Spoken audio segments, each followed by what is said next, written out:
Bienvenidos una vez más a su podcast favorito Cinéfilos con su host Carlos Rincón e Isabela Vega. El día de hoy vamos a estar hablando de la película La Vendedora de Rosas, que es una película colombiana del año 1998. La película se basa en la historia de lo que son 2 días en la vida de unos niños en las calles de Medellín, con su protagonista Mónica. Nos muestra cómo era la realidad de Medellín de los 90, sobre todo siendo niños en condición de calle o de mendicidad. Para empezar, hablemos un poco sobre los aspectos industriales de la película, el equipo creativo y las condiciones técnicas. La producción fue realizada por Tiempos Modernos Producciones en coproducción con RTI Televisión y con apoyo fundamental del Ministerio de Cultura de Colombia y otros fondos públicos y privados. El financiamiento por esta razón fue limitado. Fue una producción modesta que contó con el apoyo estatal, como era muy natural de las películas colombianas de esa época, del cine colombiano de finales y mediados de los 90. La distribución, a pesar de haber sido una película independiente, logró distribución internacional y fue de hecho mostrada en el Festival de Cannes, que es uno de los festivales más importantes, sino el festival más importante de cine en el mundo. La circulación no tuvo gran éxito comercial como tal en las salas, pero fue muy vista en televisión y tuvo un fuerte impacto social y académico y sobre todo histórico en lo que viene siendo el cine colombiano. Respecto al equipo creativo, la película fue dirigida por Víctor Gaviria, que es uno de los cineastas más importantes de Colombia, que de sus 4 producciones que ha tenido, 2 han sido proyectadas en el mismo Festival de Cannes. El guión fue basado libremente en La Niña de los Fósforos de Hans Christian Andersen y fue adaptada al contexto colombiano y sobre todo el contexto de Medellín de finales de los 90. Los protagonistas fueron niños y adolescentes reales de las calles de Medellín, especialmente Lady Tavares, que fue la protagonista, elegida esencialmente por su carisma y su experiencia de vida bastante cercana a lo que trataba la película. Respecto a colaboraciones clave, podemos hablar de Rodrigo Lalinde y Rodrigo García en la fotografía. Rodrigo García siendo de hecho el hijo de Gabriel García Márquez.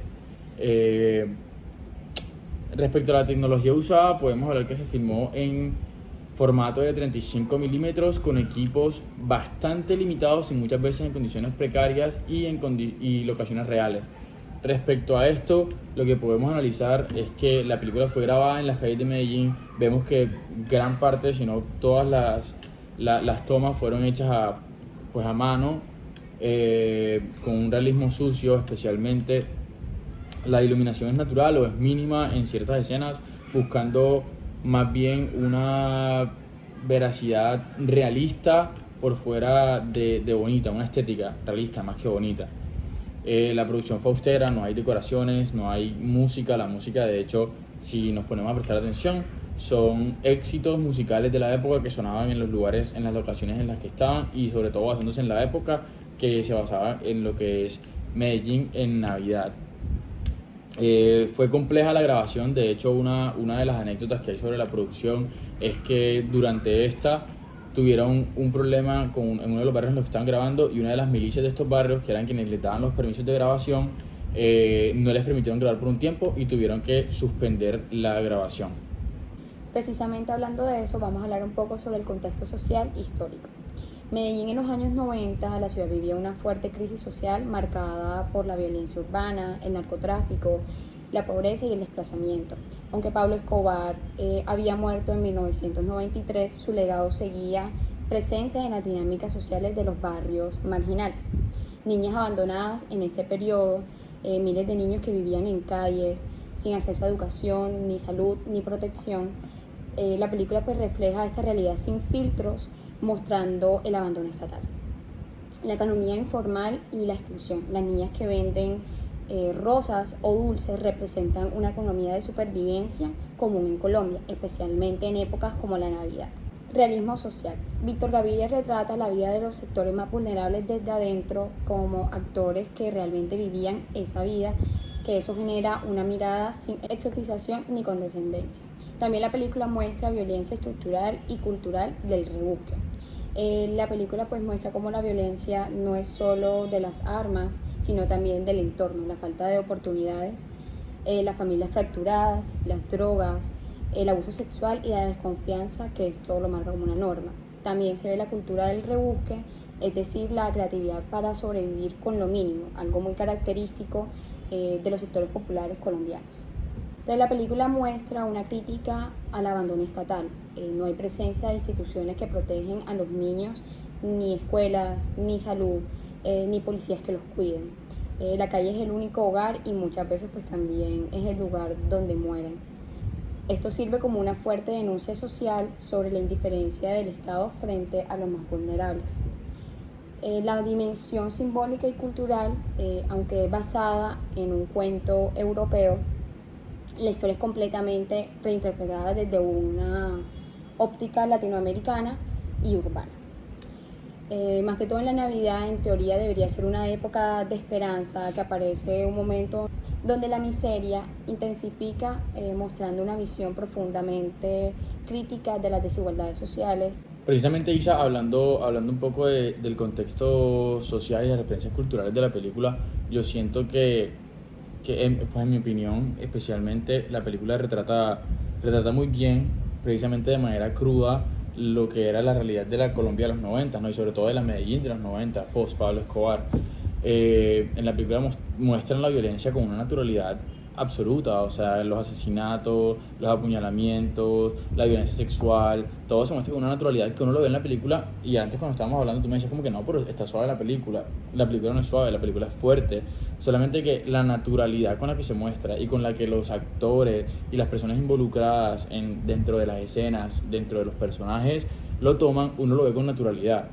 De hecho, siento que aunque en materia social Colombia ha tenido muchas mejoras a lo que viene siendo el día de hoy, como una persona que también de hecho vivía en Medellín y que vi cómo vivían los niños en las calles varias veces que salía, cuando cogía el metro, cuando iba al centro, etcétera, no se aleja mucho. O sea, tú ves niños todavía hoy en día que viven de esa forma, que tienen esos estilos de vida, que viven en la indigencia, que viven en la mendicidad. Y sin vivir en Medellín, no es difícil entrar a TikTok y ver videos donde están mostrando casos de niños que viven en la calle. Entonces, sí, era una realidad fuerte en los 90, sobre todo la parte de la violencia, pero no deja de ser una realidad lo que son los niños desprotegidos en las calles de las principales ciudades colombianas. De hecho, en Barranquilla lo podemos ver también.